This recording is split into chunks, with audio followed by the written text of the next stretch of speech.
Hello, Aquarius, Sun, Moon, Rising, and Venus signs. Kamusta kayo? Sana po nasa mabuti kayong kalagayan. Welcome back po sa Star Tarot. At kung bago kayo rito, welcome din po kayo. Please subscribe, like, share my videos, and leave me a comment kung nakaresonate po kayo. Thank you.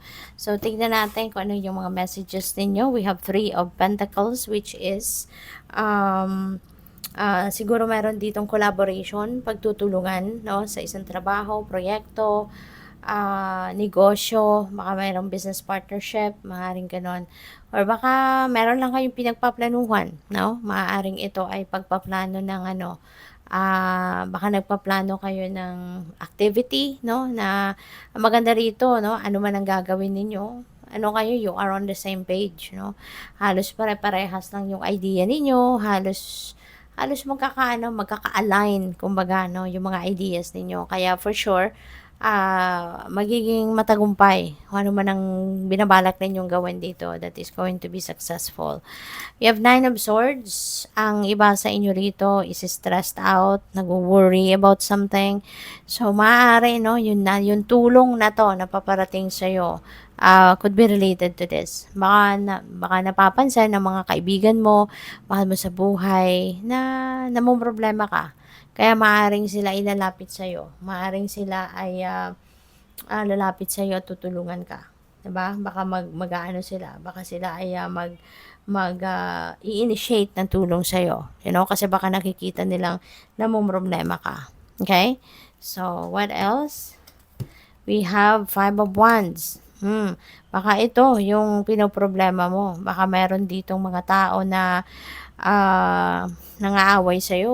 Maaring this could be family situation din or baka work situation, no? Na baka merong rivalry, merong competition na maaring na iyan ang kinai-stressan mo.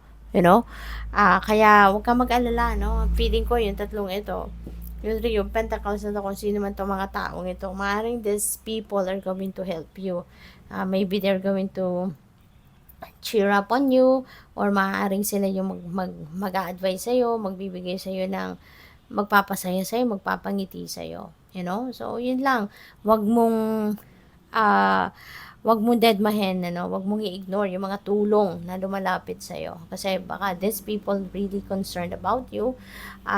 Kaya ayaw nila, no, na malungkot ka. Ayaw nila na matalo ka ng mga taong ito na maaaring nangi-intimidate din sa'yo. Okay? So, tignan natin kung ano pa yung mga messages para sa'yo.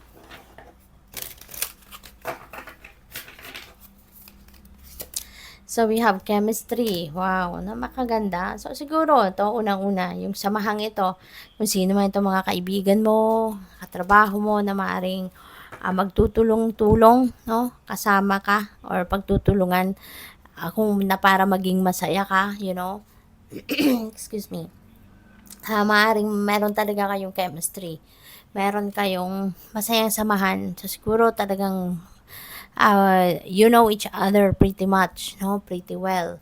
Kaya maaring lalabas dito yung chemistry talaga between the 3 of you.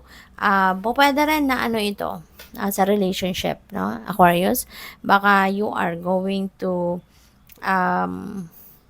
enter a new love connection. Baka magkakaroon dito ng attraction, meron kang bago makikilala siguro, and you will have a spark. Mapapansin niyo na meron kayong spark, meron kayong parang in sync kayo sa bawat isa, no? Yung automatic, merong connection, merong attraction between the 2 of you. So, most likely, this is romantic, no? Attraction ang magkakaroon kayo rito, no? Kaya, good luck sa'yo.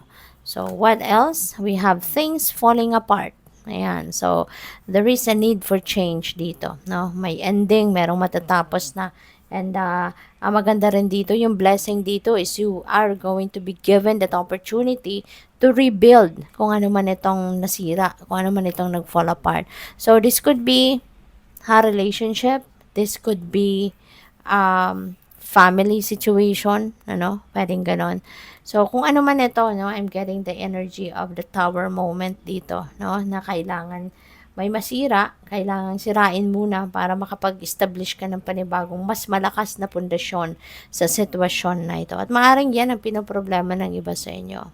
Pero huwag ka mag-alala, help is going to come in. Now, there are people that are coming your way to help you rebuild, kung ano man itong nasira or kung ano man itong ma-distract, Ganon. Kaya, just keep your hope and faith alive, okay? Lagi lang kayong umasa for the best possible outcome. Lagi lang kayong umasa sa kung ano ang mabuti na po pwedeng mangyari. Alright? So, what else? We have make a choice. Ayan. So, mamimili ka ngayon. This could be a decision that you need to make sa ngayon, Aquarius. Iba-iba to, depende sa inyong sitwasyon. But this could be pwede rin direction na to. Anong direction na ngayon ang tatahakin mo? Diba? Anong gagawin mo?